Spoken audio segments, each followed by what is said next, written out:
Tšau. Ma ei jaksa mitte midagi. Ma olen nii väsinud.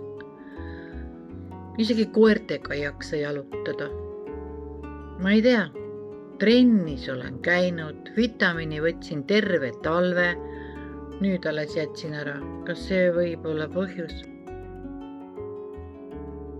Ja üldse, oled sa tähele pannud, mis Hamlet käib meil selle D-vitamiiniga?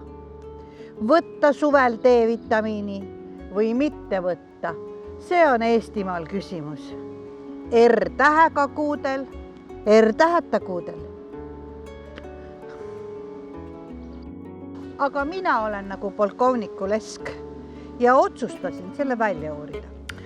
Nii ja nüüd ma uurin, mida näitasid Tartu Ülikooli mõõtmised Eestimaa päikesest ja D-vitamiinist. Ja nüüd kuula. D-vitamiini Eestimaal saad päikesest poolest maist poole juulini, keskpäeval ja päikeselise ilmaga. Kus sa oled keskpäeviti? Eakamatele ei soovitata üldse keskpäeva päikeses olla. Ja kui kuulata nahaarsti sõnu, siis D-vitamiinist rohkem saab sealt ainult näha vähiriski.